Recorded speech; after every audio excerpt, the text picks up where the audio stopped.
Hello and welcome to episode 217 of Tall Guy Talks Travel with Rick Doherty. Of course, I am your host, Rick Doherty. My co-host Maz will be back on the show today to wrap up our tier list of pre-shows at Walt Disney World. In last week's episode, the two of us ranked all of the pre-shows at Disney's Animal Kingdom and Disney's Hollywood Studios. Process of elimination tells us that today we will cover Epcot and Magic Kingdom. Before we get to that topic, March is National Women's History Month here in the United States. With that in mind, I would like to take a little time in this episode to highlight one of the pioneering women who made the Walt Disney Company so successful. Harriet Burns was the first woman ever hired by Walt Disney Imagineering, and she played a major part in designing some of the most iconic memories that we all take from Disney theme parks. She was born Harriet Tapp on August 20th of 1928 in San Antonio, Texas. After earning her bachelor's degree from Southern Methodist University, she moved to Albuquerque to study design at the University of New Mexico. Harriet, her husband William Burns, and their infant daughter Pam left for the City of Angels in 1953. Still at the time, only 33% of postgraduate students were women. For Harriet, already preparing to start her career in design showed that she was already a trailblazer. She quickly picked up her first employment on the West Coast, designing props and sets for television shows and interiors and sets for floor shows in Las Vegas, while at Dice Display Industries Cooperative Exchange. At the time, she also started to get her first experience in theme parks. She also worked at Santa's Village in Lake Arrowhead, California in the mid-50s. The theme park closed and Burns applied at Disney Studios. In 1955, she started working as a prop and set painter for the Mickey Mouse Club. She always dressed in high heels and a skirt to work, which drew a lot of attention her way. She often had to work with hardware and tools like drill presses and sanders. Burns was even responsible for designing and building the Mouse Clubhouse, which played a big part in the show. Sometimes a seemingly simple decision leads to life-changing results. At Disney Studios, Harriet shared a workstation with Fred Jorger of WED Enterprises, now known as Walt Disney Imagineering. This workplace friendship gave Burns the opportunity to help Jorger with prototype models for the upcoming theme park Walt wanted to open in Anaheim, California. From this, Harriet joined Jorger and Waffle Rogers as the first three members of WED Enterprises. The three worked tirelessly on miniature versions of Disneyland buildings and attractions. Harriet's contributions were just as important as her male counterparts, and one of her first assignments was to create the original model for Sleeping Beauty Castle. Of course, Sleeping Beauty Castle has been the center point of Disneyland since the opening day of July 17, 1955. I hope that by highlighting her contributions, more parents will look to their little girls while they stand on Main Street, USA, and tell them that a woman wearing a skirt and high heels used her postgraduate college education, drill press, and sander to bring that animated castle to the real world. It is such an overtly feminine attraction. It is the pink castle for a Disney princess. Still, Harriet Burns pushed past gender roles with hands-on construction skills for it to come to fruition. She didn't stop with the park icon at Disneyland either. Burns designed models for Matterhorn bobsleds by creating a replica of the actual Matterhorn in Switzerland, just at a 1/100th scale. Pirates of the Caribbean opened in New Orleans Square in 1967, and Harriet was the one responsible for building a model of the attraction, which ended up being the exact course and story for the ride. Burns was also tasked with painting and finishing many of the Pirates animatronics. 2 years later, when the Haunted Mansion opened at Disneyland, it was based on Harriet's designs. Sleeping Beauty Castle, Matterhorn bobsleds, Pirates of the Caribbean, and Haunted Mansion might just be the 4 most memorable aspects of a visit to Disneyland. They most likely would not exist, at least in their current forms, without this one pioneering woman. Her figure finishing work extended to other fan favorites like Submarine Voyage and Walt Disney's Enchanted Tiki Room. Burns was on the team that worked on Great Moments with Mr. Lincoln and Carousel of Progress for the 1964 New York World's Fair. Walt Disney himself recognized the contributions Harriet Burns was making at WED Enterprises, and he would often feature her when giving behind-the-scenes looks at the company on The Wonderful World of Color, which aired on television in the 1960s. After 3 decades of working for the Walt Disney Company, Burns retired from Imagineering in 1986. She started working under Walt Disney and retired under Michael Eisner. In 1992, she was given an incredible honor as the first woman to get a window display on Main Street USA in Disneyland that reads, quote, "The Artisan's Loft, Handmade Miniatures by Harriet Burns." In 2000, she was officially recognized as a Disney legend. She passed away 8 years later in Los Angeles. Walt Disney gets a lot of credit for what the company has become in the last 100 years, but he certainly didn't do it alone. So many hardworking people gave their blood, sweat, and tears to create the movies, theme parks, and experiences that we all love.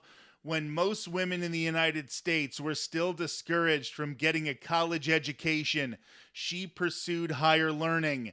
When most women in the United States were expected to stay home with the kids and take care of their husbands, she went to work building the models that created the happiest place on earth. Harriet Burns serves as an example to young girls that you don't have to marry a prince to live in a castle. You can build one on your own. I'm about to welcome Maz back to the show to continue our tier list of pre-shows at Walt Disney World.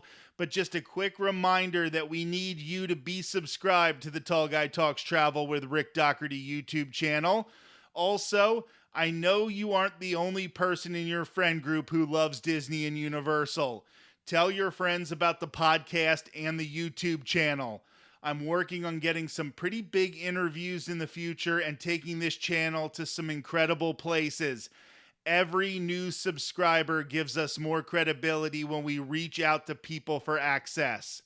All right, let's get to it. We ended the first half of our tier list of Walt Disney World pre-shows last week after visiting both Disney's Animal Kingdom and Disney's Hollywood Studios. That's where we'll pick things up right now with Maz. Thanks for being here, Maz. Thanks for having me. And now we're going to hop on the Friendship boat or the Skyliner, depending on your particular point of view, and head over to Epcot, where I think we are going to start with a pre-show that is not going to get good ratings.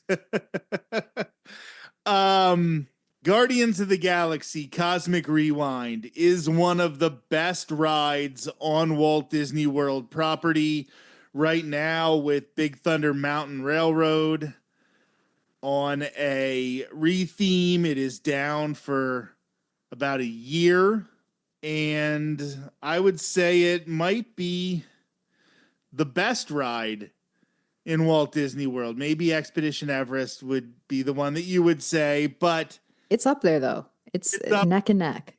However, this pre-show is everything I don't like about pre-shows. Yeah, it sucks. It tries to explain too much at the very beginning. I don't care. I don't care about wormholes, and I don't care about, going back to the Big Bang. I understand that maybe they're trying to do this for the edutainment, but the day you put Guardians of the Galaxy in the Energy Pavilion, you threw edutainment out the window and you went for entertainment. The first Glenn Close video. Completely worthless. Mm-hmm.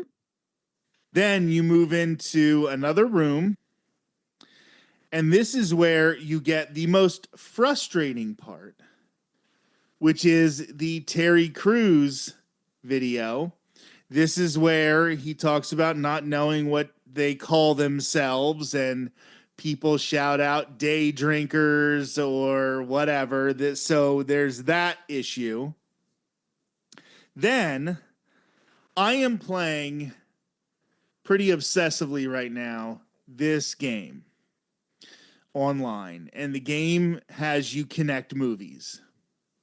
So if somebody plays, let's say, The Princess and the Frog, Mm-hmm. you could connect it to The Big Lebowski through John Goodman, right? He's in both of them. Mm-hmm. Well, I've never seen the Guardians of the Galaxy movies. I've been fairly honest that I'm not the biggest Marvel fan. I like having them in the theme parks. That's a whole different story. So I'm playing this game and Terry Crews is in a movie. And I'm like, well, Terry Crews is in Guardians of the Galaxy because he's in the pre-show. How do they have Terry Crews, who's not in the Guardians of the Galaxy movies, in the pre-show for a Guardians of the Galaxy ride? They just wanted Terry Crews, I guess. That is so frustrating. Then there is a legitimately impressive little trick that they play on you in the third room, but this is the third pre-show. And by this point, you're being funneled and corralled, and people are pushing towards the doors. Then they didn't even do the service of putting a rocket animatronic in this room, which I think that's the least they could have done for us. You already have a rocket animatronic for Mission Breakout at Disney's California Adventure. You could have easily put one here, but instead you cheap out. It's all videos. And then after this room, you get put in the most stress-inducing tunnel, to the point where even if you just walked right into the first pre-show, if you didn't wait in line for 1 minute, you would wait about 20, 25 minutes for this. Easily. A lot of people, even in the age of boarding groups, are waiting over an hour for this ride. And then the pre-show is 25 minutes. It's ridiculous. It's a waste of time. It's a roller coaster. People don't need an intense backstory to it. I just think this is a complete waste. Unfortunately, there's nothing lower than an F tier. Genuinely, if I could dig a hole under the tier system and bury it there, I would. But we have to settle for F tier, unfortunately. Yeah, it's horrible. We don't care about this. We don't need all this backstory. Like you said, even if they're trying to bring the edutainment angle into it, they're doing a poor job because the pre-shows have nothing to do with education, right? Like, so there's no connection there for them to, like, they're obviously trying to validate it being in Epcot. Don't. You made the choice. Stand by your choice. Don't try to explain it to me with 30 minutes of people talking to me about jump points. I don't care. No one cares. They want to get on the ride and hear a fun song and feel like they're going through space. I legitimately, I'm not even kidding. Last night I was washing dishes. And I'm thinking to myself, they could probably just cut the pre-show entirely and just do a little line of dialogue in that first room when you're on the ride. When you go in that first room, when it spins you backward and like, I think we're going back. They could add like 3 lines of dialogue there. You're good. You could have the thing in the queue about like, oh, this guy stole the cosmic generator. We have to go find it. And then when you're in the ride vehicle, it's like, there he is. He has the cosmic generator. We have to go back. to go get it. How far back? I think we're going all the way back. Boom. There you go. Clumsily done, but something. Listen, clumsily done and the beginning of this ride are two things that definitely go together very well.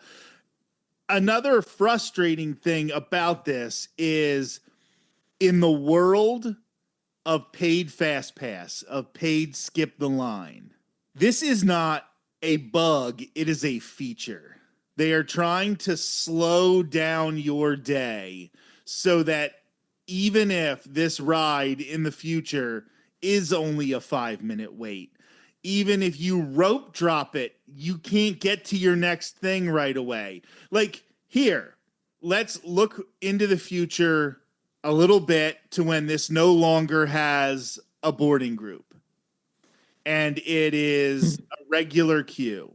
You're staying on property, you get the half-hour early admission.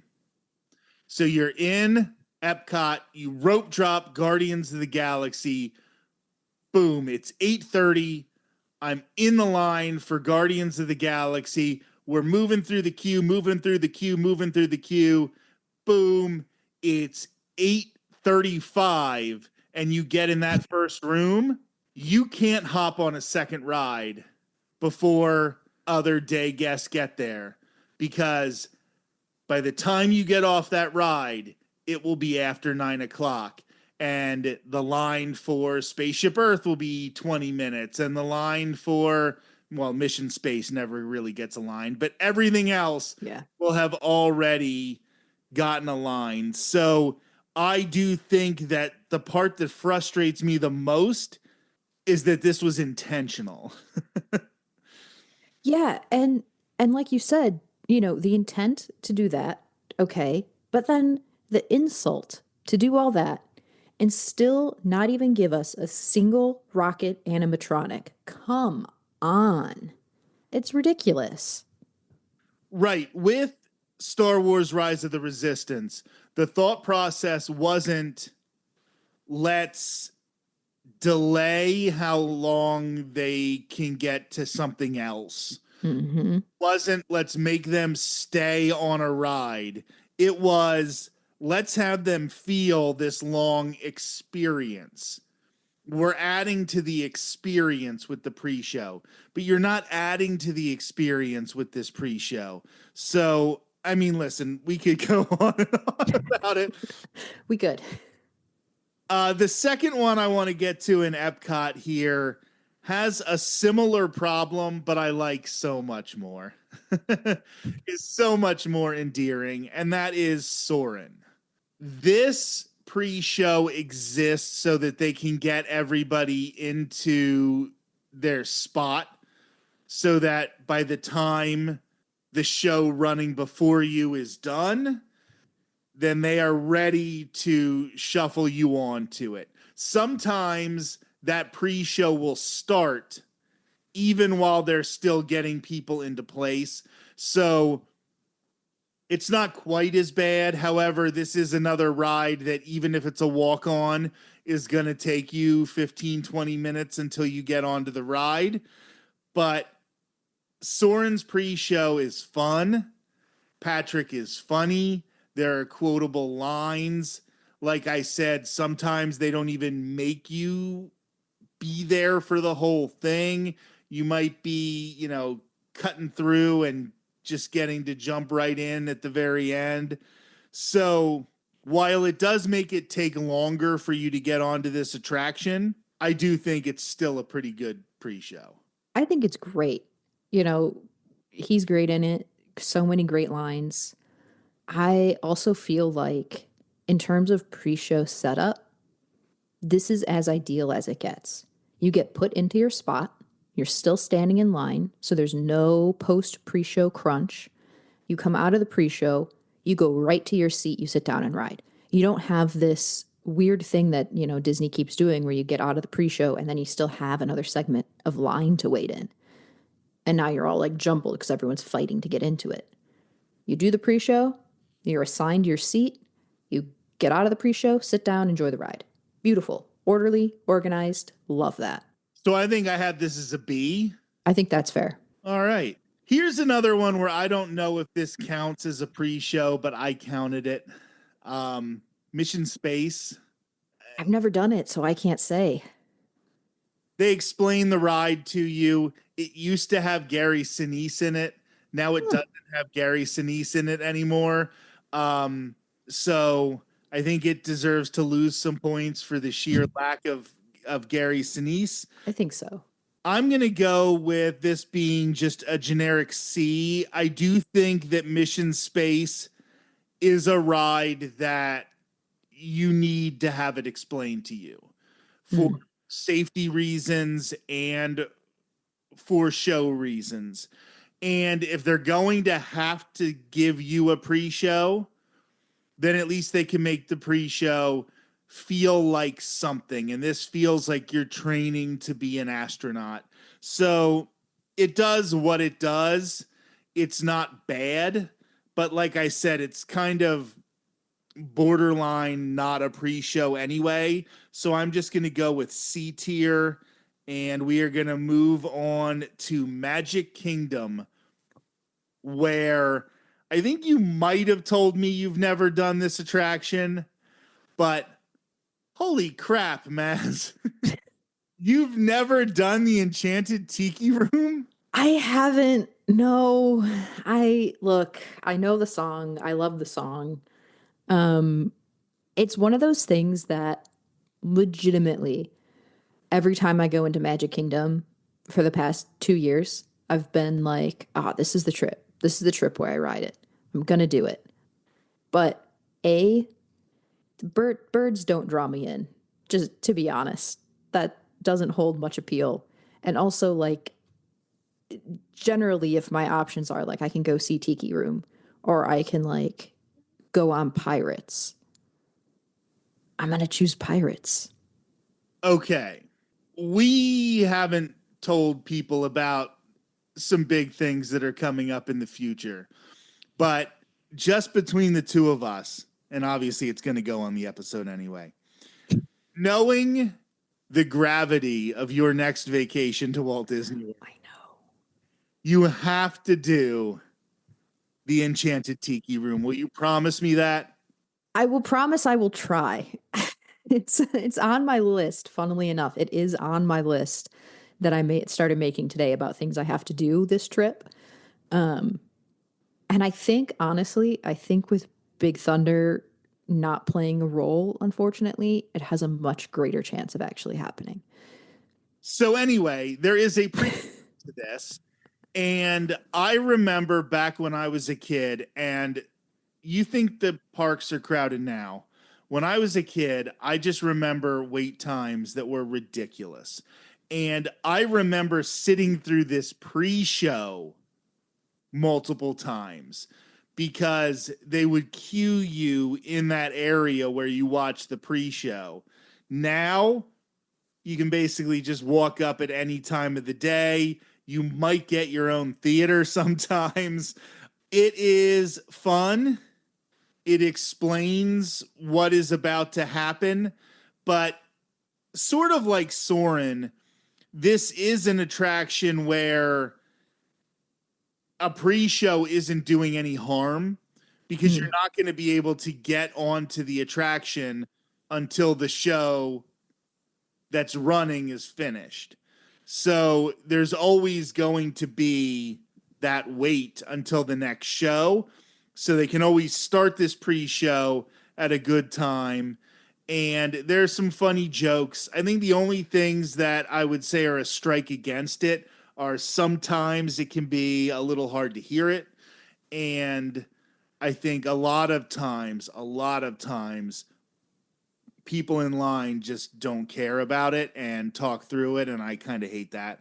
But Yeah. I'll say a B tier. It's animatronics, and like I said, like there's a reason to have it because you're either waiting in line with nothing or you're watching this little 5-minute show. I don't even know if I'm going to consider this one to be a pre-show either, but there is Monsters Inc. Laugh Floor. They try to explain, if you've never seen the movies, They try to explain what Monsters University is. They try to explain capturing the laughs instead of capturing the screams. It's fine. I get so claustrophobic in this room. This is one of the places in Disney that I really don't enjoy. Just, I don't know. It's another one of those attractions where even if it's a short wait, you get crammed in with other people and you just can't avoid it. So I'm going to give it a D, but what do you think? I think that's good. Perfect. Okay. Enchanted Tales with Belle. Maz is a grown up. He has never done this kid oriented attraction. I obviously am not one, so I have done it. And there is one incredible effect. I'm not going to blow the effect for you if you have not done it yet, but this entire attraction, if it does not have too long of a wait, that effect in and of itself is worth a short wait. So I'm going to give this a B because it's not a hugely important pre-show, but they decided to give us a cool effect, and for that, I think they deserve points. Yeah, I always support a cool effect. Tron Light Cycle Run. Maz, what do you A, consider to be the pre-show, and how do you like it? Yeah, so I was thinking, is it technically a pre-show when you get put into that room above the track and you get that cool effect happening with the glass? Because they do like kind of sit you in there, but they also don't make you stay in there. If it's considered a pre-show, I think it's a fun effect. I'm glad we have it. I don't think it's, grand or anything really special. I like how short it is. I'll give it that. But yeah, I think it would probably be like a C. I don't think it's anything too special. Most things are average. That is one of the taglines of this show. So if you think of the show Tall Guy Talks Travel, think most things are average. No. C tier, perfectly fine. Again, we don't even know if we consider it a pre-show, so Right. you can't get listed too high. And then we've gone and saved the best for last, right? Mm-hmm. Absolutely. I think this is our other S tier pre-show, and that is the Haunted Mansion. The only possible problem is if you get caught in a group of people who want to recite it. The worst. Absolutely the worst. But can't hold that against the pre-show. That's not the pre-show's fault. That's poor etiquette. The stretching room, it's legendary. Maz, do you know which Haunted Mansion actually has an elevator and which one does not? Land has the elevator, right? Land has the elevator. That is correct. I was pretty confident, and then I was like, oh boy, what if I get this wrong? That's going to be real embarrassing. It's a trivia question now that after the pandemic, I'm not saying the pandemic's over, I'm saying after we had the pandemic precautions, a lot more people know that Walt Disney World is not an elevator because you actually would walk through it at certain points because they wanted separated by the 6 feet. And if you are wondering which door is going to open, do you know the door under which painting? That I don't know. It's the Tightrope Lady. Okay, that would have been my guess, but I was not confident enough in that because I really do feel like that's one where it's a rare pre-show where I'm not tracking my exit, you know? as much as I don't track my exit and I do like that pre-show, I do sometimes get very claustrophobic. I can't around people in tight situations for a very long time. So sometimes I do sort of scout out a way to get out of that. So our Walt Disney World attractions pre-show tier list. We have F's for Avatar, Flight of Passage, and Guardians of the Galaxy Cosmic Rewind. 2 great rides, Excellent rides. but bad pre-shows. We have a D for Monsters Inc. Laugh Floor. We have C's for Tron Light Cycle Run, Mission Space, and Star Tours.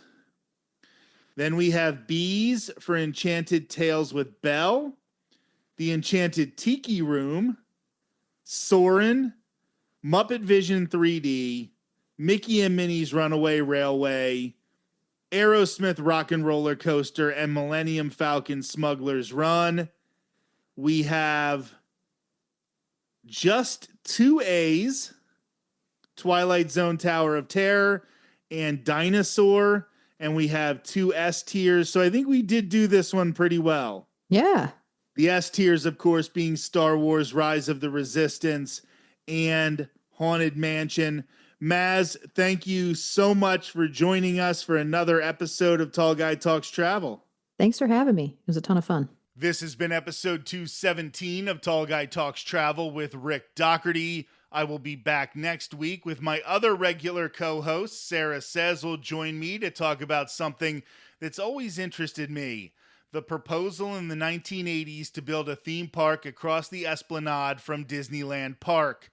Before there was Disney California Adventure, there were plans for Westcott. What was Westcott as a concept? Why didn't we get Westcott? Would Westcott have worked?